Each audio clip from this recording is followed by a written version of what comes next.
18 billion gallons of toxic waste dumped into the Amazon rainforest. A bioweapon escaping its containment facility. 4 nuclear bombs accidentally dropped on Spain. These are just some environmental disasters that the world has conveniently overlooked. We begin in Niagara Falls, New York, where a seemingly minor issue spiraled into one of the most catastrophic environmental disasters in U.S. history. William T. Love was struck with a brilliant idea. He wanted to develop a thriving community in Niagara Falls, New York, but he needed to find a way to generate electricity in the area. He formulated a plan: build a canal that connected Lake Ontario with the Niagara River by digging around the falls. After a few attempts to make his vision a reality, Love eventually ran out of funds, and all that was left of his ambition was a 60 feet wide by 3,000 feet long ditch. Despite the ditch not causing any problems, governments are not eager to let any good land just sit there. And so, in the 1920s, the area began to be used as a municipal and industrial dump site. The disposed materials were fairly innocuous, and the site continued to be used as a dumping ground for everyday trash up into the 1940s. But then, something much more sinister came into the picture. In the early 1940s, the Hooker Chemical Company purchased the Love Canal and used it as a dump site for chemical byproducts. Hooker Chemical maintained several factories that dealt with perfumes, dyes, and synthetic resins. Many of the resulting chemical byproducts were caustic and could potentially cause great harm if someone came into direct contact with them. However, factories had to keep up with demand, so Hooker kept pumping out more products, which produced more and more toxic waste. Finally, after about 10 years, 19,800 tons of toxic waste had been buried just 25 feet under the ground in the Love Canal. The site was filled with chemicals only contained by the walls of their steel drum prisons. When the dump site was established, the canal had been drained and lined with clay to protect against leakage. But, as we now know, those safety measures were far from adequate. In 1953, the Hooker Company decided they had no more use for the dumping ground, so they sealed it with more clay and sold it to the Niagara Falls School District for a price of $1. Perhaps, in retrospect, the low selling price should have been seen as a warning. Well, that and the fact that the Hooker Company made the school board sign an agreement that said it was potentially dangerous to build on the dump site and that they could not hold them accountable for any damage that might arise from the buried waste. It was a done deal. The school board built a school on the land and promptly sold the surrounding area to a housing project. Despite a warning from the leading architect who mentioned it would be poor policy to build in the area since it was unknown how much waste product was still present in the ground, the building of the city went forward. Right away, things started to go wrong. During construction, workers broke holes in the clay lining of the canal to run sewer lines for the town. The clay lining, as a reminder, was there to protect against any chemical leaks that might escape their drums and try to make their way into the soil and water. And, as if the damage to the clay wasn't enough, some of the barrels themselves were damaged. While this did cause some issues during construction, such as strong chemical fumes and leakage, the city didn't seem concerned. The school building was simply relocated 85 feet north, and everyone treated it as a non-issue. The school opened its doors in 1955. By this point, 800 families had moved into the area and settled into houses adjacent to the canal. 400 children attended the school, and several other schools were built to accommodate the growing community. Love Canal was made up of hard-working middle-class families who were looking to settle down in what they thought would be a thriving community. But those dreams didn't last long. Eager to keep building, the school district sold off the remaining land and private developers built more homes. Later that year, a 25-foot area completely disintegrated, exposing several toxic chemical drums, which were filled with water during rainstorms. Puddles formed all around town, and many local children enjoyed playing in them. None of the residents were aware of what lay underneath the ground, but it was hard to miss the chemical burns that covered the hands and faces of their children after they had been playing outside. Not only had the weather exposed and distributed the chemicals, But remember that the city of Niagara Falls had broken holes in the clay layer when constructing the sewer lines for Love Canal. Because of this, rainwater was able to push chemicals through the gaps without resistance, and toxins began to infiltrate the community. Residents came home to find toxic pools in their basements. Plants and flowers in gardens lining the streets began to rot and die. If there was visible water, it was contaminated with chemicals. You could even see steel drums poking out of the earth in some areas. The air smelled rotten, with a distinct chemical smell. The visuals were bad enough, but it was about to get worse. As the years passed, Love Canal residents began to experience health problems, and many children were born with health defects. But at the time, the environmental and health consequences of waste chemicals were not well known. During the early 1970s, there were many cases of exposed drums and leaking chemicals in Love Canal, but the Niagara County Health Department simply ordered leaks to be covered with soil. Unsurprisingly, that action was not effective. However, Love Canal was yet to be exposed to the world, as many other environmental disasters were just beginning to gain international traction. In 1976, an investigator hired by the city noted toxic chemical residues in the air and in the sump pumps of homes at the canal's southern end. However, the city's only response was to place window fans in homes with some of the highest chemical residue levels. It wasn't until the fall of 1976 that the leaks were even mentioned in any news publication, and health departments were slow to get any chemical testing done. However, once the initial testing was complete, people's fears were confirmed. Several chemicals found at the site, including benzene and chloroform, can cause severe conditions, including leukemia. In 1977, Love Canal experienced heavy snowfall, which raised the water table level. As a result, more contaminants mixed with the groundwater. And finally, the State Departments of Health and Environmental Conservation began studying the air, soil, and water. The following year, they began to run blood tests on residents. 97% of residents had traces of 1,2,4-trichlorobenzene in their blood. Benzene affects the cells in the human body, causing cancer and making it difficult for your body to mount any kind of immune defense. Traces of several other chemicals were also found in the samples. These chemicals, often used in agriculture, are carcinogenic and can cause liver and kidney problems, headaches, and blood disorders. In July of 1978, the health department announced that 81 different chemicals were polluting the homes in Love Canal. It was discovered that 200 tons of 2,4,5-trichlorophenol, which is used as a fungicide and pesticide, were buried. It is a compound related to dioxin, responsible for many diseases, including significant reproductive and developmental problems. A medical survey soon found that 7 out of 10 homes in Love Canal showed evidence of chemical leakage, and 75% of residents had increased health risks. Several of the residents had already fallen sick with serious illnesses, and an alarmingly high rate of babies in the community were born with birth defects. During this time, the miscarriage rate in Love Canal went up by 300%. The women who lived closest to the dump site were at the greatest risk of having miscarriages. If a pregnancy made it to term, the rates of crib deaths were also high. The children who lived had various health conditions, such as webbed feet, 3 rows of teeth, deafness, and damaged kidneys or lungs. It was also found that most children born in Love Canal had lower birth weights and more health and developmental issues than children born elsewhere. In August, the State Health Commissioner declared a state of emergency at Love Canal. An evacuation order was made for the families in the first 2 rings of houses near the canal. On August 7, President Jimmy Carter declared Love Canal to be in a national state of emergency. Shortly after, New York Governor Hugh L. Carey visited the community and announced the evacuation of the 239 families living closest to the canal.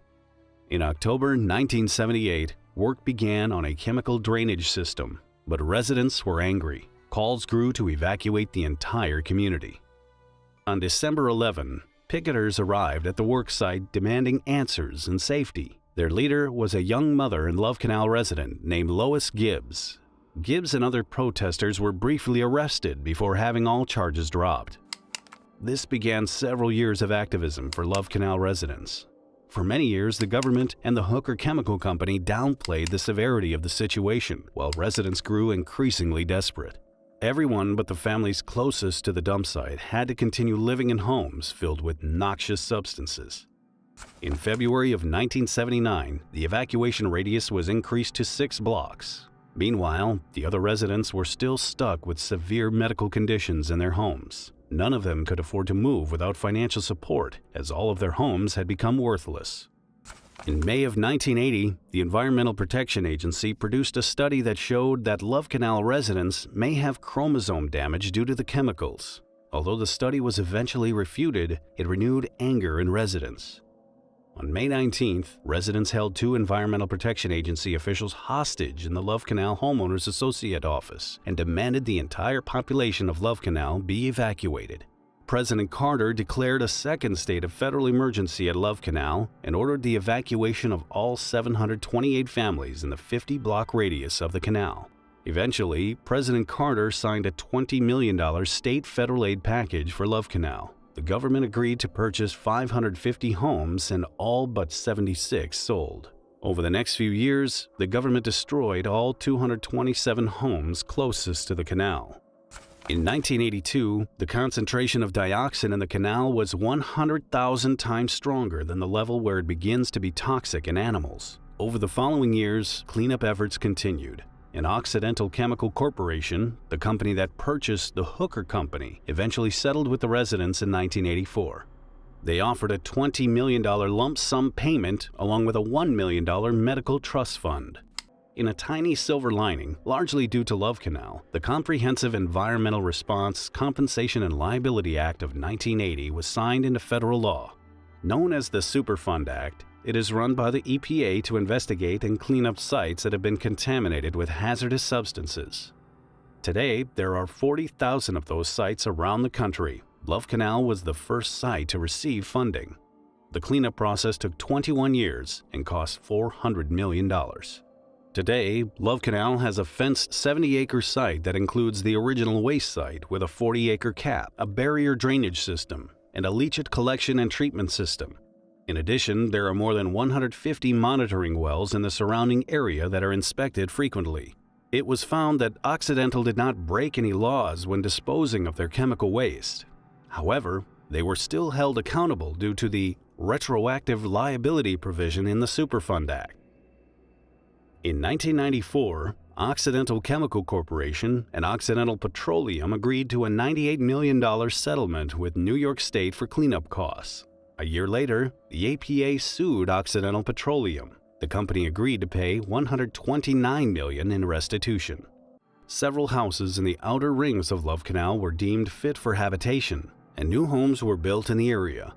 Along with the remaining 76, the new residents continued with their lives.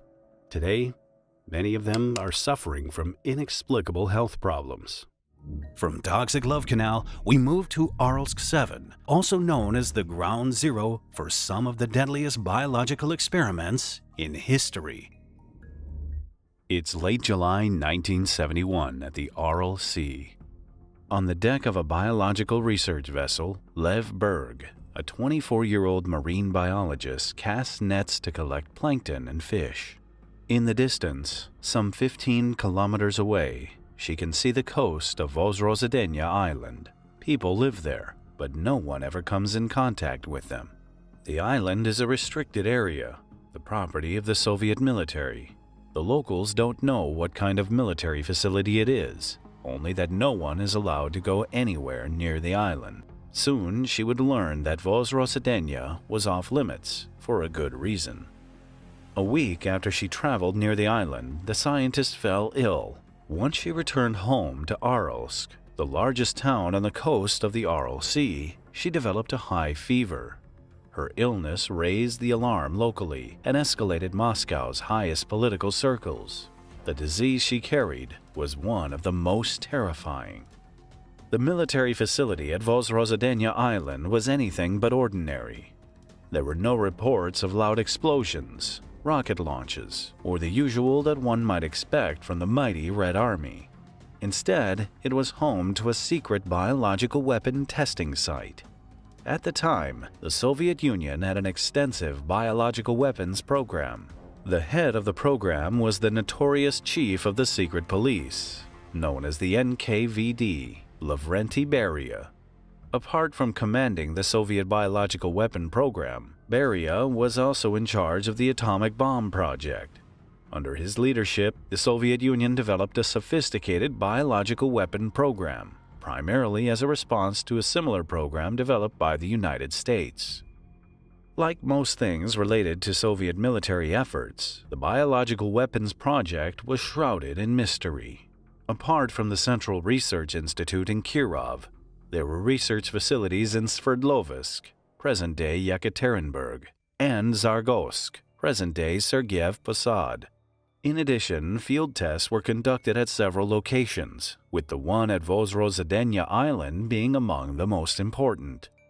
First tests took place on the island in 1936 and 1937, before the Second World War. In these tests, the military studied the effects of different anti-personnel pathogens that cause cholera, dysentery, leprosy, paratyphus, plague, tetanus, typhus, and bioagents targeting livestock. In the early years of the Cold War, field tests resumed. By 1954, a large complex named Aralsk 7 was built. It comprised of military barracks, a field scientific research laboratory with high containment facilities, and a small village called Kantubek, where facility personnel and their families lived.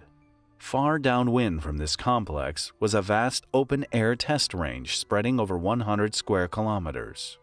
Here, scientists and military personnel carried out pathogen tests that caused feared diseases like anthrax, tularemia, brucellosis, Q fever, and Venezuelan equine encephalitis. Moreover, tests on Vozrozhdenia Island included the most potent recipes of weaponized smallpox. Tested agents were dispersed by exploding bombs through aerosol sprayers. On and above the ground, detectors measured the level of pathogen dispersion. Large animals like horses, donkeys, and sheep, and smaller animals like mice, guinea pigs, and hamsters were brought to Vozrozhdenia Island as test subjects. The Soviets even imported hundreds of Hamadryas baboons from Africa, species closely related to humans. The test range was positioned on the southernmost part of the island, and since the winds blew from north to south, all tested bioagents ended up in the Aral Sea. With the closest downwind coastline being 125 kilometers away, there was little risk that any pathogens would reach the mainland. Additionally, no ship was allowed within a 40-kilometer perimeter as a precaution. Smallpox is one of the most terrible diseases known to man. It is highly contagious and attacks membranes of the mouth, throat, and respiratory tract, from where it spreads through the entire body. Victims then develop blisters across their whole body. On average, 3 out of every 10 that are infected die. In the 20th century alone, smallpox killed up to 300 million people. By the 1950s, the virus was eliminated in North America and Europe, but cases were still occurring in South America, Asia, and Africa. In response, a massive vaccination program started in 1967. Finally, the World Health Organization declared the world free of smallpox in 1980. July 15, 1971, Lev Berg left the port of Aralsk for a 24-day research journey. It reached the island's vicinity 2 weeks later, on July 30th, allegedly entering the restricted area and passing only 15 kilometers away from the island.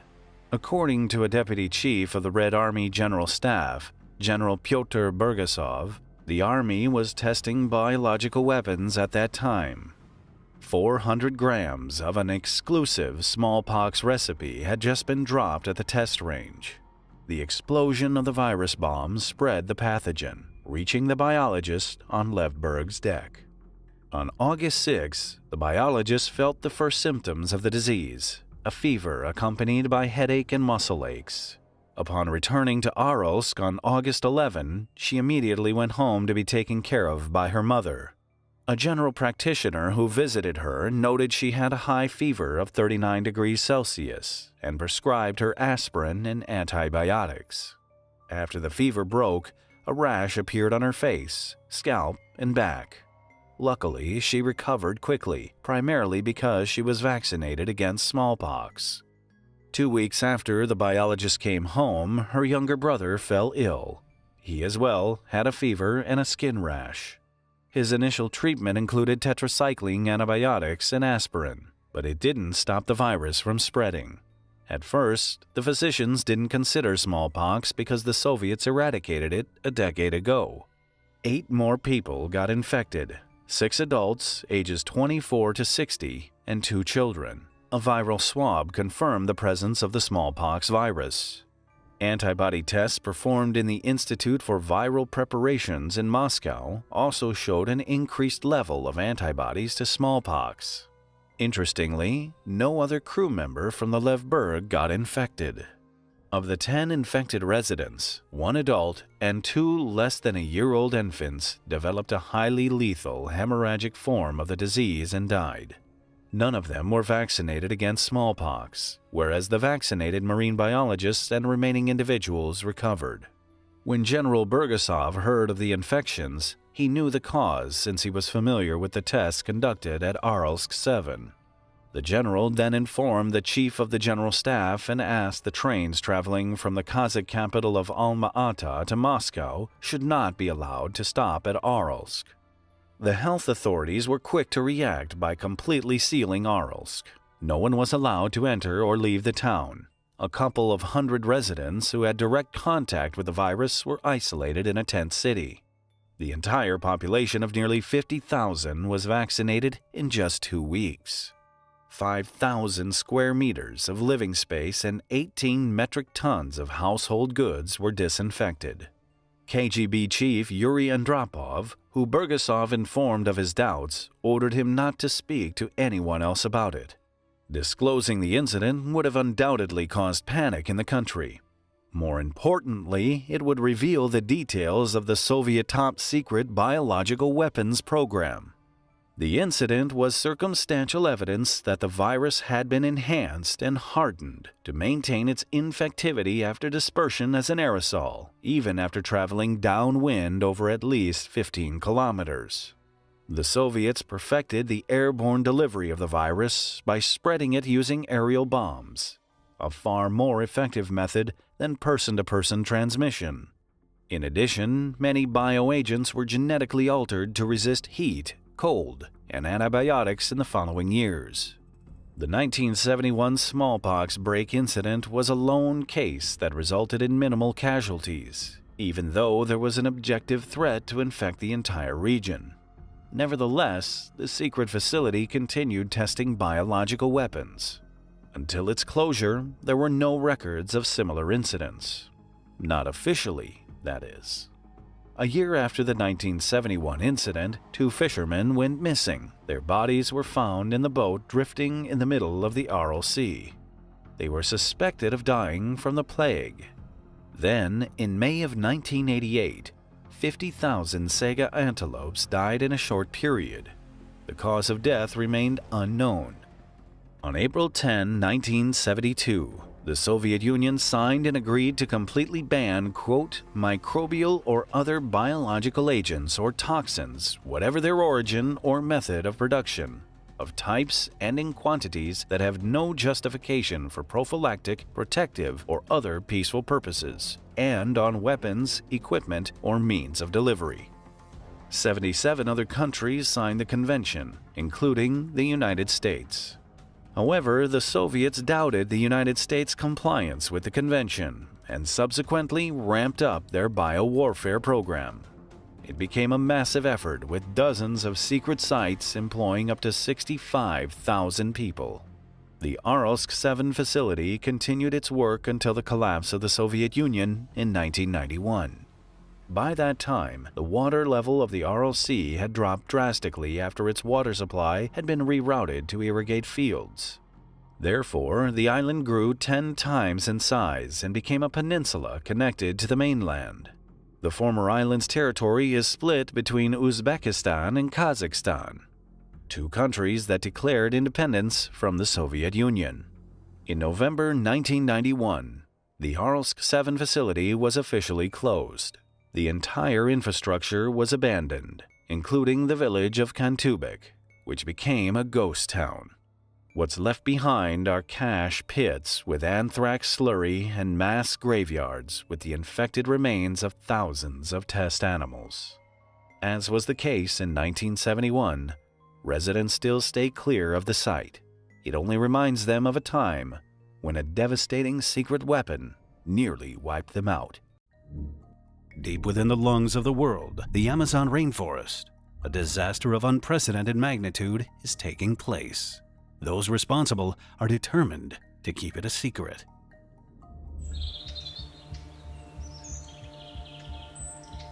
Miren, mi mano.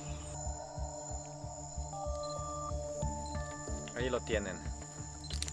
Ustedes vieron el agua limpia.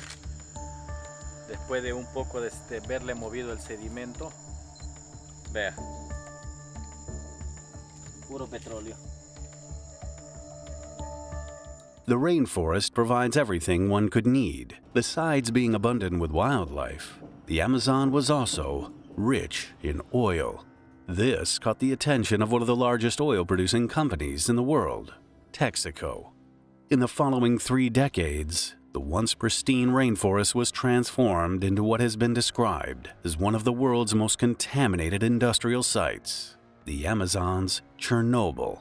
To this day, tribes living in the area are condemned to eat, drink, and breathe the poison Texaco had left behind. For 18 years, affected communities fought the oil giant in a fierce legal battle that ended differently than you'd expect. The story began in 1964 when the first oil exploration operations started in northeast Ecuador. By that time, the United States' oil consumption largely overpassed domestic production, and the Americans had to resort to looking abroad. The U.S.-based oil company Texaco organized the exploration, which resulted in striking oil in 1967. The full-scale production began 5 years later. In return for giving the concession, Ecuador's government received a 25% stake in the consortium. Over the years, the shares increased, but the operations were run exclusively by Texaco staff. Founded in 1902, Texaco was one of the so-called Seven Sisters, companies that dominated the global petroleum industry in post-World War II era. They had tremendous experience in the business and in oil production technology. Moreover, Texaco was one of the pioneers in creating advanced environmental protection technologies, as required by the high pollution standards in the United States of America. Drilling for oil was impossible without following the procedure to protect the environment adequately. When creating an oil well in the United States, engineers would dig a temporary pit in the ground to store oil waste. Pits would be lined with a special impermeable industrial tarp to ensure no waste leaks into the ground. There was also a separation station where the crude oil was refined from its toxic residue, also known as produced water. This was pumped back into the underground pockets from which the oil was initially extracted. When the drilling was completed, the well and separation station were removed. Temporary pits were emptied, and the oil sludge was disposed of into special containers. Then the pit would be refilled with dirt, and the location would return to its original state. This was not the case in Ecuador. Instead, the Texaco management estimated that the reinjection of produced water and removal of oil waste from temporary pits were unnecessary expenses. So rather than pumping the produced water back into the ground, they decided to drain it straight into nearby rivers and streams. Oil sludge was poured into temporary pits without protective tarp liners. That allowed the toxic waste to seep into the ground and underground water systems that local inhabitants used for drinking. Over many years of drilling operations, the temporary pits were transformed into permanent ones. They had overflow pipes installed to transport the sludge into rivers and streams. Additionally, Texaco engineers burned off the toxic natural gas during the oil extraction, thus releasing enormous amounts of highly poisonous dioxins into the air. During the 28 years when Texaco was mining oil in the area, they dumped more than 18.5 billion gallons of toxic produced water into the rainforest. The waste was spilled on an area of 1,500 square miles, roughly the size of the state of Rhode Island. In fact, no plans were ever developed to clear the pits. The company kept all its records of environmental incidents in Ecuador, such as oil leaks and waste spills, under wraps. The consequences of the contaminated soil, groundwater, and surface waterways deeply affected the lives of tens of thousands of residents. Aquí muchos niños sufren consecuencias, respiraciones, sarpullidos. Aquí en este lugar de la primavera, algunas gentes han muerto con cáncer. Por decir, el primer papá mío, uno. Mi mamá hace unos 2 años murió con cáncer. Laboratory results showed that soil and water samples near Texaco's oil wells contained high quantities of total petroleum hydrocarbons, a highly cancerous mixture of chemical compounds originating from crude oil. The amounts were up to 1,000 times larger than allowed by Ecuadorian law, and even 10,000 times larger than the limits prescribed by the U.S. law. Livestock were dying due to the drinking from contaminated rivers and streams. Fishing was made impossible because toxins in the waterways killed all the fish. The most affected were the people who lived in the provinces of Sucumbíos, Orellana, Napo, and Pastaza. Exposure to high amounts of TPH caused them to suffer from damaged internal organs, respiratory problems, blood poisoning, stomach and skin irritation, and birth defects. In addition, several scientific studies have reported increased rates of cancer, children's leukemia, and miscarriages in these provinces, much higher than in other parts of Ecuador. For the sake of profit, Texaco generated one of the worst environmental disasters in recent history. Their savings were estimated at slightly over $3 per barrel. In 1992, Texaco's concession on oil drilling operations in Ecuador ended, leaving the government-owned Petroecuador as the business's sole owner. Unfortunately, the waste they left behind continued killing the people. To end their misery, the following year, 30,000 locals organized themselves into the Amazon Defense Front, or FDA. The group worked with American-based attorney Stephen Donziger to file a class action lawsuit against Texaco in the United States. The FDA demanded the company repair the damage it caused to the environment and financially compensate the affected communities. However, they also wanted to make sure the world heard about the tragedy. Thus, in 1993, Donziger and the FDA's legal team filed a class action lawsuit against Texaco in New York federal court. To people from the Ecuadorian Amazon, getting justice was a matter of life or death. But the same was true for Texaco. If the FDA had won the trial, it would have been a precedent for other cases worldwide where the oil company had been accused of destroying the environment. A battle between David and Goliath began instead, often outside the bounds of the legal system. While the FDA activists gathered piles of evidence showing the extent of the crime committed in the Amazon rainforest, Texaco management developed a different strategy. They organized a lobbying campaign to move the trial from the United States to Ecuador, since winning abroad was expected to be much easier than facing an American jury. Texaco's lawyers and experts filed 14 sworn affidavits praising the justices and fairness of the Ecuadorian courts. The case, they claimed, belonged to Ecuador. In October 2000, Texaco was acquired by another oil giant, Chevron. The new management admitted Texaco dumped produced water into Amazon waterways, but paradoxically continued defending that cleaning the area was not their responsibility. Chevron's attorneys claimed the company had done its part in repairing the damage, and that the rest of the duty was on the Ecuadorian government. However, the company's $40 million cleaning campaign was nothing more than a cosmetic treatment. In reality, they only took responsibility for a small number of pits. and these were just covered with dirt without removing the toxic oil sludge. While Chevron's workers were hiding the traces of their misdeed, its lawyers and lobbyists continued campaigning to move the trial to Ecuador. Finally, after years of lobbying, the money invested paid off. In 2002, the federal court in New York approved the transfer of the trial to Ecuador. Chevron promised to oblige all of the decisions of its courts. But the oil company was in for a surprise. The Ecuadorian court was indeed fair-minded and impartial, leading the process meticulously and taking into account the interests of both parties. The trial records accounted to 220,000 pages, but the crucial evidence were 54 court-supervised inspections of Texaco's former oil wells. It was during these inspections that a shocking amount of TPH was found in the water and soil.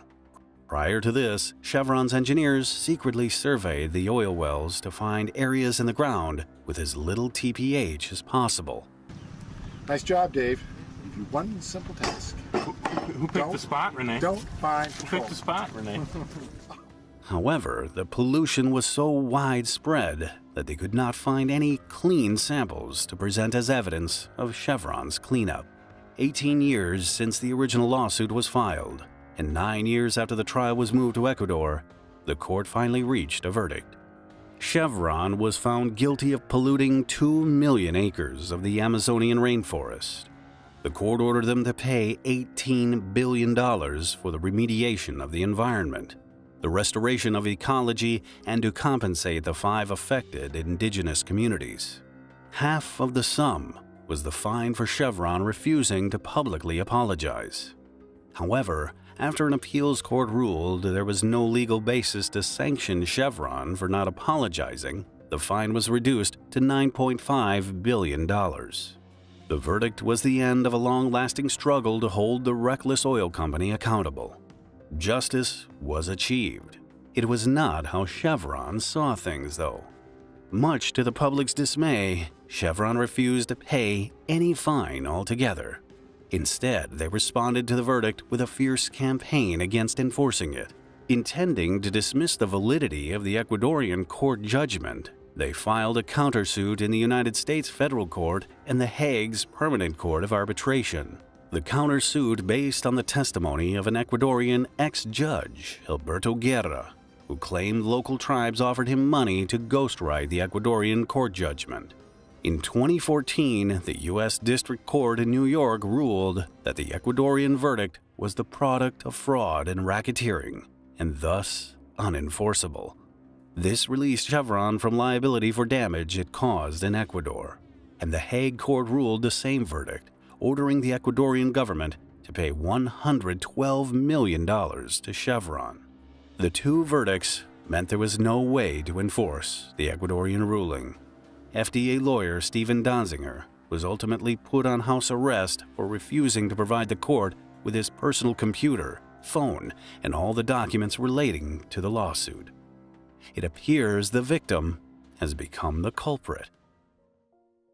1 year after the federal court verdict, the key witness in the case, Alberto Guerra, disavowed most of his testimony. This came after FDA activists discovered a series of contracts he had signed with Chevron for various perks worth at least $326,000. Nevertheless, the federal court verdict based on his testimony remained in effect. Chevron publicly promised that, "We're going to fight this until hell freezes over, and then we'll fight it out on the ice." And it became clear to the indigenous tribes that there was little hope of victory. Chevron never paid a cent of compensation, nor had it done anything to repair the damage it caused. Instead, they withdrew all of their assets from Ecuador and left the country for good. In its place, the sentence fell on the indigenous tribes of the Ecuadorian Amazon. They are condemned to drink, eat, and breathe toxic waste for the rest of their lives. Nuclear disasters are not missing from the list. The following disaster was the first to affect U.S. soil directly. When the third fire alarm rings out at a reactor testing station on a freezing January night, firefighters race to respond. Expectations of another false alarm are soon dashed. Instead, a nuclear disaster unfolds in front of them. Inside Fire Station Number 1 at the Army's National Reactor Testing Station in Idaho, the siren sounds at 9:01 p.m. Each alarm calls for attention in a place like this, where nuclear research is conducted. The sound sends the 6 firefighters to put their jackets on, board the truck, and head toward the site. It's January 3rd, 1961, and the night is freezing. The first place they check is the furnace room. To their surprise, the alarm in the room is silent. It is coming from somewhere else. They better check the main building where the reactor crew is housed. Over there, the firefighters find a warm but empty room. All the lights are on, and 3 mugs of freshly brewed coffee are still steaming on the table. There's no one in the reactor control room either, only a threatening red indicator blinking on the panel, a high radiation alert. All of a sudden, the firefighters realize what is going on. The alarm is coming from the central building where the nuclear reactor is. Definitely not a false alarm. The firefighters quickly come to their senses and rush out of the building. They run toward the truck to get their air masks and tanks. With these on, they head back into the main building and climb the stairs toward the area where the nuclear reactor is, a tall 3-stage cylindrical building. At the bottom level is the reactor. Above it is the operating platform with the control equipment, and on top is the ventilation fan. The 3-man reactor crew is operating on the platform, where the firefighters are hoping to find them. From the outside, there's no trace of an accident. However, the portable radiation detector goes wild as the firefighters climb the stairs. Unfortunately, there's nothing wrong with it. On the operating platform level, the firefighters peer through a window in the door to figure out what is happening. The air inside is clear, and the reactor seems to be in its place. But next to it lies the bodies of 2 crewmen, Army Specialists Richard Leroy McKinley and John A. Burns, soaking wet and covered with blood. Around them are scattered rocks and metal debris. The situation calls for an all-out alarm. Within only 17 minutes, a health physicist accompanied by Assistant Chief Moschberger entered the facility with a higher-scale ion chamber detector. As they approached the operating platform, the detector showed a radiation level of 500 roentgens per hour, above the lethal dose for prolonged exposure. At 10:30 p.m., Chief Health Physicist Ed Valerio and the Reactor Operations Supervisor Paul Duckworth arrived from nearby Idaho Falls. Joined by the 3 other health physicists, they put on Scott air packs and rushed inside the reactor building. Inside, one of the crew members, Richard Leroy McKinley, was moaning and still showing signs of life, even though he was covered in blood and in pretty bad shape. Valerio and Duckworth decided to remove him from the building as quickly as possible to get him medical care. With the emergency exit blocked, the 2 carried McKinley all the way up through the main building. Unfortunately, during the extraction, Valerio and Duckworth's air masks stopped working, forcing Valerio to take off his mask and breathe contaminated air. The entire rescue operation lasted just 3 minutes. Sadly, McKinley never managed to reach the hospital. He died of his wounds in the ambulance. His other colleague, John A. Burns, died on the platform. Mystery surrounded the 3rd crewman, Navy Seabee Construction Electrician First Class Richard C. Legg. No one could find him, dead or alive. Was his disappearance related to what happened at the reactor? The firefighters and health physicists on the scene quickly established that an exploded reactor had caused the death of the crewman. Meanwhile, they learned that the explosion had nothing to do with the fact that Richard Legg was missing. In fact, he wasn't missing at all. Legg had also died in the accident, but no one could find his body since a piece of the reactor impaled him to the ceiling of the building. His body hung from above, unnoticed. However, what puzzled the experts was what caused such a powerful explosion. Contrary to popular belief, nuclear reactors are not dangerous contraptions. They can't explode on their own, So, what went wrong with the reactor at the Idaho National Reactor Testing Station? The nuclear reactor in question was experimental, known as Stationary Low Power Reactor Number 1, or simply SL1. It was designed as a mid-scale reactor with an output of 3 megawatts of thermal energy. SL1 was part of the United States Army program to equip the radar stations in remote regions of the Arctic to supply them with electricity and space heating. The contract to design, build, and test the reactor prototype was given to the Argonne National Laboratory, which specialized in non-weapon-related nuclear physics. The prototype was constructed at the National Reactor Testing Station in Idaho and became operational on October 24, 1958. It used 93.20% highly enriched uranium fuel for its 3-megawatt boiling water reactor. It operated with natural circulation, using light water as a coolant and a moderator. Following extensive testing, the plant was turned over to the Army to train its personnel. The reactor and most operating equipment were housed in a large, cylindrical silo-like building made of quarter-inch steel plates. Unlike reactors positioned near urban areas, SL1 had no pressure-type containment shell. Nevertheless, the building was able to contain most of the radioactive particles released by the eventual explosion. SL1 was designed to function and last for decades, even in harsh conditions like the Arctic Circle. Still, it exploded and took the lives of 3 young servicemen. The cause for the disaster lay inside the reactor. Each nuclear reactor consists of fuel and control rods inside a sealed steel vessel filled with water. It uses a chain reaction of nuclear fissions to produce heat.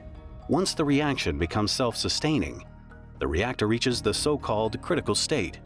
In the process, controlling the nuclear chain reaction is vital. That's what the control rods are used for. They limit the nuclear fission inside the reactor. If the control rods are fully inserted in the reactor, they stop fission. However, if they are entirely extracted, the nuclear chain reaction will go out of control and cause a reactor meltdown. The SL1 nuclear reactor had a capacity of 59 fuel assemblies and 9 control rods. However, it operated with only 40 fuel elements and 1 control rod. Experts estimated that such an arrangement would produce more energy in the central area of the reactor. SL1's fuel element rods consisted of 52 mils of uranium-aluminum alloy meat covered by aluminum cladding.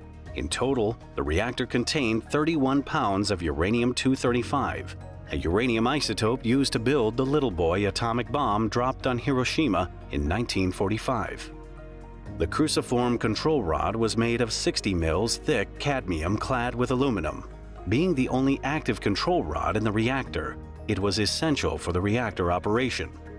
That turned out to be the core of the problem and the leading cause of the accident.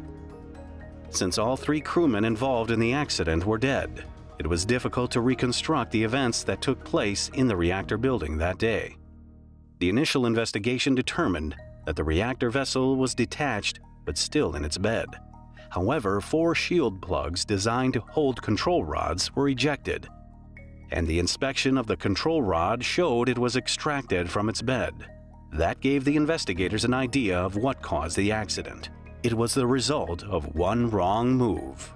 On the night, 3 crewmen underwent a routine maintenance procedure of reconnecting the control rod.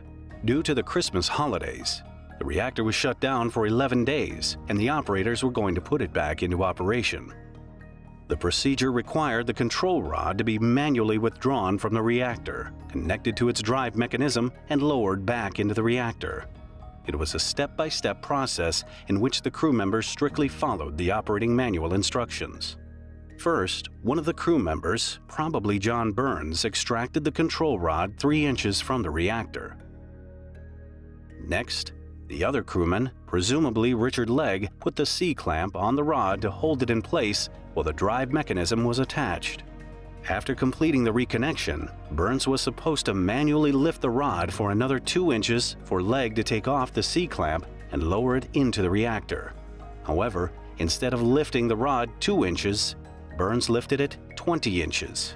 A seemingly minor detail, but in the case of a nuclear reactor, it was the one that caused a terrible accident. As is familiar, the control rod's role in the reactor is to limit the number of nuclear fissions in order to not cause an uncontrolled chain reaction. Unfortunately, it was precisely what happened with the control rod being extracted too far. The nuclear reaction could not be contained, creating way more fissions than the reactor could withstand. This is what nuclear scientists call prompt criticality. In just 4 milliseconds, the reactor designed to produce 3 megawatts of energy produced a power output of 20,000 megawatts. The power excursion was so big that the fuel assemblies melted down. The coolant vaporized and produced extreme pressure inside the reactor vessel, pushing the water upward. The water hit the vessel's roof with a pressure of 10,000 pounds per square inch, sending the entire vessel up 9 feet in 1/3 of a second. The water broke through the shield plugs, launching them into the air at 57 miles per hour, impinning leg to the ceiling. Contaminated water and steam broke out of the vessel and sprayed the whole operating platform, killing Burns and Legg. McKinley, who was standing aside, was severely wounded. He died on his way to the hospital. The theory was backed up by traces of neutron-activated elements on the crewmen's clothes and belongings. Also, an experiment with dummy control rods proved feasible for one man to extract the control rod 20 inches in a single pull. But the crewmen were familiar with the reactor and the dangers of extracting the control rod too far. So why would they do it? The answer lies in a misfunction of the control rod. Official reports mention that the center control rod performed more reliably than the other rods. However, there is no mention that it still got stuck 7 times in the month leading up to the accident. What's more, the frequency of control rod problems increased over time. But the operating contractor, Combustion Engineering Incorporated, did nothing about it. The SL-1 project manager, W.B. Allred, later defended himself during the congressional hearings about the accident, saying that he was unaware of the sharp increase in rod jamming. According to him, if he knew, he would have shut the plant down for more detailed examination. And so, the reason for the disaster on January 3, 1961, became clear. When Burns tried to lift the control rod 2 inches, it got stuck. In order to release the jammed rod, he used excessive force and accidentally lifted it by 20 inches. The government downplayed the facts to avoid undermining public trust in the nuclear industry. The Atomic Energy Commission reported that no fission products were detected within the SL-1 perimeter fence other than 0.1 curies of strontium-90 and 0.5 cesium-137. In their report, the AEC not only left out many other radionuclides that were emitted, but also underestimated the amount of fission produced that night. Even with the lowballed Curie releases, the SL-1 accident was serious. When the vessel was examined afterwards, roughly 30% of the Corps' fuel inventory had evaporated. The SL-1 nuclear reactor accident resulted in 3 lives lost, a destroyed nuclear reactor facility, and an abandoned development program of the SL-1 reactor. In February 1963, the Army replaced it with the Mobile Low Power Reactor, ML-1. It was a valuable lesson, though. As a result, all the future reactors were designed by applying a one-stuck rod criterion to ensure that a single control rod removal would not result in excessive reactivity. 26,000 pounds of radioactive debris, including the reactor vessel, were buried in the proximity of the reactor site. In front of this awkward burial ground, fenced with wire, lies an even more awkward tombstone warning unsuspecting passers-by of the radioactive danger still lurking from below the ground. What happens when a company ignores 575 safety violations? See for yourself. One leaky valve ignited a chain reaction that unleashed an inferno at the Phillips chemical plant. Workers perform routine maintenance on Reactor 6 at the gigantic Houston Chemical Complex. It's not a complicated procedure, but it still calls for caution. Step by step, workers follow the maintenance procedure. Suddenly, a deafening hiss pierces the air as the reactor violently releases its entire content into the factory yard, engulfing everything in a cloud of combustible vapors. The workers know it takes only a tiny spark to blow everything up, so they start to run. 2 minutes later, a seismic center in Houston registers a mighty shake. Above the Pasadena compound, a large black plume of smoke rises in the air. It's a full-scale disaster caused by one wrong move. The chemical complex was located in the busy industrial area along the Buffalo Bayou. It was owned by the Phillips Petroleum Company and had several plants on site.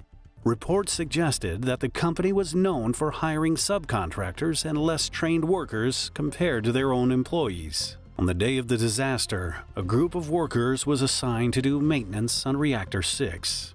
The reactor produced high-density polyethylene, or HDPE, a material used to make plastic bottles and containers. The 150-foot-tall structure was called a loop reactor. Inside the reactor, a mix of chemicals, ethylene, isobutane, hydrogen, and hexene, was heated to 230 degrees Fahrenheit. These materials react with each other at a pressure of 600 psi and create HDPE particles. The particles settle down into 6 settling legs. These pipes move the HDPE to a tank for further processing. During the process, particles would gradually clog the settling legs, which had to be cleared manually. This was done without stopping the process inside the reactor. A specially designed valve was used to separate the pipes from the reactor. The unclogging procedure was not initiated until all 6 leggings were clogged, which happened on Sunday, October 21st, 2 days before the disaster. Employees began the cleaning operation as planned by closing the valve. Only after making sure the indicator read closed, they disconnected 2 air hoses that controlled the valve. Finally, they physically locked it in the closed position to make sure no reactor content flowed through the leggings during the cleaning. The next step was to open a second valve on the bottom of the legging and remove the plastic fluff. But the procedure was left to be finished the next week due to other work priorities. One could question whether the disaster could have been averted with a different task prioritization. It took a detailed investigation to discover what happened next on Monday, October 23rd. 99% of the reactor's content, about 85,000 pounds, was released into the atmosphere in a second. A dangerous cloud of highly flammable gas spread across the site. A warning signal sounded, and workers throughout the plant rushed to evacuate. Unfortunately, there was too little time. Within 2 minutes, the cloud reached an ignition source and exploded with a mighty force. The explosion shook the entire industrial park and showered it with large chunks of metal. Metal was flying in the air and it's blowing up. Could you feel the impact? Oh, it knocked me about 30 feet. And you just got up and started running? And started running. I jumped the fence and ran over the pasture there and just kept on running. The explosion at the Phillips plant was as powerful as 2.4 tons of TNT and registered 3.5 on the Richter scale. The initial blast set most of the plant on fire. Within 10 to 15 minutes, the flames reached 2 20,000-gallon isobutane storage tanks and caused another massive explosion. To make things even worse, another polyethylene reactor failed catastrophically 25 to 45 minutes after the first. As chaos ensued, there may have been up to 3 more blasts. The first to respond were members of the Phillips Company Fire Brigade, who were soon joined by the firefighters of the Channel Industries Mutual Aid Association. Immediately upon arrival, the men realized they had a challenging task ahead of them. Not only was the blaze raging beyond control, but the explosion also destroyed a large part of the firefighting water system. Firefighters had to use alternative sources like a cooling tower, a water main from a neighboring plant, settling ponds, and even the ship channel. Despite these efforts, the severe flames and massive fuel load were challenging for the responders. Finally, after a 10-hour struggle, a combined force of fire engines, Phillips foam trucks, and brigades from nearby plants and local departments subdued the fire During this time, search and rescue operations were largely impractical. Only the following morning, Phillips employees entered the plant to determine if it was safe for the search and rescue teams to enter. Even though the blaze was contained, there was still a danger of further explosions and structural collapses. Among the first to enter the site were the Occupational Safety and Health Administration officers to collect and preserve evidence. Their investigation not only revealed a significant number of flaws within the plant, but also indicated that the plant's officials had prior knowledge of these issues. During the ongoing maintenance, the physical lockout device was taken off the top valve of settling leg number 4. When workers reattached the air hoses which regulate the valve, they unintentionally opened it, causing the reactor's contents to spill through the settling leg. The investigation revealed a significant flaw in the system design. The top valve's air supply and discharge hoses were identical. This similarly made it possible for a mix-up, allowing workers to connect them in reverse. While the indicator may have shown closed, the valve could have been actually open. The explosion and subsequent fire killed 22 plant workers, while another employee died later in the hospital. All of the victims were found within 250 feet of Reactor 6, where the gas leaked. A report to the president noted an additional 130 people were injured in the accident. 35 workers were hospitalized, of which 5 of them had life-threatening injuries. Over 100 personnel were unharmed after being cut off by the fire. They were rescued by the U.S. Coast Guard and Houston Fire Department boats. The Phillips Petroleum Company suffered property damage in the value of $715 million, or $1.73 billion in today's economy, and another $700 million in loss of income. In a final conclusion of the investigation, OSHA found a serious violation of well-established and well-understood procedures that have created the conditions that permitted the release and subsequent explosion. The company had implemented a procedure that did not incorporate backup protection. Additionally, OSHA found that the actuator air mechanism could be connected at any time, even during a maintenance procedure, and that someone could have accidentally or deliberately opened the valves. Phillips was accused of inadequate separation between the buildings and the plant, which contributed to a large number of injured and killed workers who simply did not have enough room to perform an effective evacuation. U.S. Secretary of Labor Elizabeth Dole explained, "This tragedy is magnified by clear evidence that this explosion was avoidable had recognized safety procedures been followed." OSHA has uncovered internal Phillips documents that called for corrective action but were largely ignored. She also stressed the fact that Phillips, as well as other companies in the field, hire less skilled subcontractors to perform dangerous operations, and it came with deadly consequences. 2 months before the disaster, subcontractors opened some piping to a tank without isolating the line. As a result, flammable solvents vented into an adjacent area, where they ignited and burned 4 workers while killing 2. In the end, OSHA accused Phillips Petroleum Company of 566 willful and 9 serious violations, proposing a total penalty of about $5.7 million. In response to the report, Phillips Petroleum Company agreed to pay a $4 million fine and to institute OSHA's proposed process safety management procedures at the company's facilities nationwide. As part of the deal, OSHA agreed to delete the willful characterization of the citations. OSHA's proposed safety management standards were published in the Code of Federal Regulations in 1992, almost 3 years after the disaster. These standards revolutionized the petrochemical industry's safe process design and operating practices. Yet, in 1999, the plant was the site of another explosion and fire that took the lives of 2 contractors who were burned to death by 500-degree Fahrenheit molten plastic.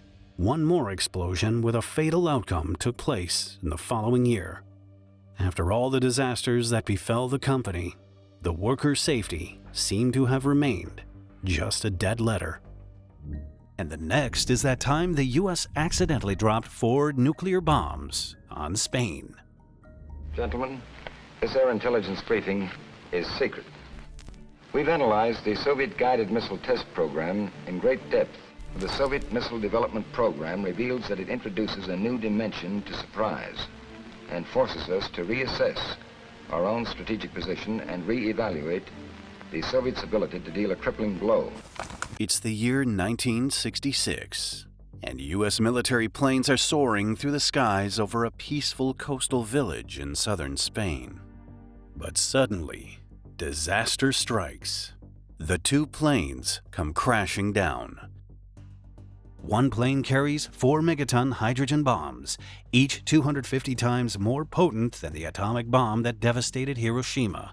A destructive force so immense it could inflict irreparable harm on much of Spain, casting a radioactive shadow for decades to come. The Cold War era witnessed an intense arms race between the US and Soviet Union. It was a battle for supremacy, and the stakes were higher than ever before. In 1957, the Soviet Union shook the world by launching the first intercontinental ballistic missile, flying over 3,700 miles in less than an hour. This was bad news for the US, who were still using bomber aircraft to drop nuclear weapons from the air. It meant they had a longer response time, taking several hours to retaliate. But the Americans were not about to let the Soviets win the race to nuclear dominance. The top-secret Operation Chrome Dome was a mission falling under the Strategic Air Command, where up to 12 B-52 aircraft, armed with thermonuclear bombs, remained airborne around the clock for 8 years, from 1961 to 1968. The idea was simple: keep the fully armed bombers in the sky to ensure a swift, retaliatory strike, even if the Soviet Union were to damage U.S. airfields first. The strike-ready B-52s had an astonishing range of up to 10,000 miles without refueling, and it could stay airborne for extended periods with its aerial refueling capabilities. Operating on 3 strategic flight paths, these missions were not for the faint-hearted. One flew across the Pacific from Alaska towards Japan, another over Greenland, and the third flew east across Spain into the Mediterranean. These flights taking about 24 hours and needing multiple aerial refuelings, which, despite being a regular occurrence, was still a high-stakes operation requiring great precision and skill. The KC-135A was a flying gas station that refueled receiver aircraft using a boom. Amidst a refueling mission, the B-52, soaring at 31,000 feet, approached the flying gas tanker. But something went horribly wrong. The bomber was traveling too fast and smashed into the tanker's fueling boom, triggering an explosion that engulfed the plane in flames. And that was just the start of the mission's ordeal. The B-52's unarmed thermonuclear payload, 4 massive 1.5 megaton bombs, was released from the bomber's hold as the B-52 broke apart. Although the bombs were fitted with parachutes, only 2 of the 4 opened. The non-nuclear explosives in the 2 other weapons detonated upon impact with the ground, creating house-sized craters. The blast spewed highly radioactive plutonium dust over a vast area of homes, tomato farms, and forests. The 3rd bomb landed intact, half buried in a dry riverbed. The 4th bomb, however, would only be found more than 2 months later. Within hours, the fishing village of Palomares would become the center of a global spotlight. Over 2,000 troops were deployed for a massive cleanup operation called Moist Mop. Shockingly, they worked for several weeks without protective gear, using only regular fatigues. They dug up the contaminated soil and shipped it in steel drums to a secure disposal facility in the U.S. Meanwhile, brushes, trees, and houses were washed down with high-pressure water and detergents, while multiple layers of paint were applied to building exteriors to stop radioactive particles from resuspending in the air. Troops also burnt expansive contaminated crops, which is dangerous because inhaling plutonium dust can cause lung tissue cells to die off, leading to lung disease and cancer. Declassified reports show that over 6 pounds of plutonium were released during the incident. This amount significantly raised health concerns for Palomares veterans. Additionally, the Air Force bought truckloads of contaminated tomatoes to prove they were safe to eat, despite the health threats related to consuming contaminated food. The hunt for the fourth bomb was still underway, and the United States was anxious to find it before enemy submarines in the vicinity could lay claim to it. Then it took a dramatic turn when eyewitnesses reported seeing a parachute plummet into the Mediterranean waters. But where exactly did the bomb land? The search was a colossal undertaking involving 30 ships and a submersible vessel. The price tag for the sea search alone topped $10 million, making it the most expensive salvage operation at the time. Despite experts' efforts to calculate the bomb's location, the potential impact zone was still too vast to search effectively. That was until a local fisherman came forward with a critical piece of information. His eyewitness account led the team to a 1-mile radius of where he saw the parachute go down, and hope was reignited. On March 15th, the Navy submersible finally located the bomb, lying at a depth of 2,500 feet. However, recovery efforts were hampered by technical challenges, and it would be more than 80 days before the bomb could safely be brought to the surface. Amazingly, the bomb appeared to be mostly intact, despite spending over 11 weeks underwater. Although it had suffered some damage, including a large dent in the nose and 2 tears in the tail, the most critical component, the switch, remained safely in the off position. After the Palomares incident, about 500 claims linked to residents' loss of income and injuries were settled by the U.S. However, declassified documents show that the U.S. contributed less than 15% of the promised funding for a public health program to monitor the long-term effects of radiation. Veterans involved in the cleaning up of Palomares reportedly developed cancers due to plutonium exposure. But the Department of Veterans Affairs repeatedly rejected their claims based on inaccurate estimates of radiation exposure compiled by the Air Force. The lawsuits emanating from the 2 cleanup operations were dismissed due to federal law protecting the military from negligence claims. Most of the plaintiffs have since died from cancer.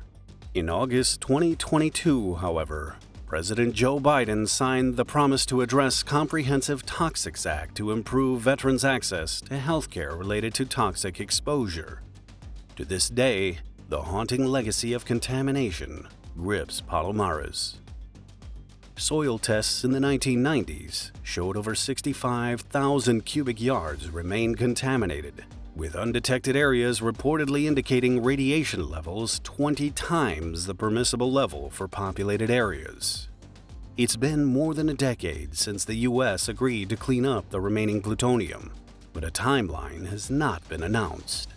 Sadly, Palomares remains the most radioactive town in Western Europe, with about 1/5 of the plutonium still contaminating the area. And lastly, where people thought dumping millions of tires into the sea would, well, you'll see.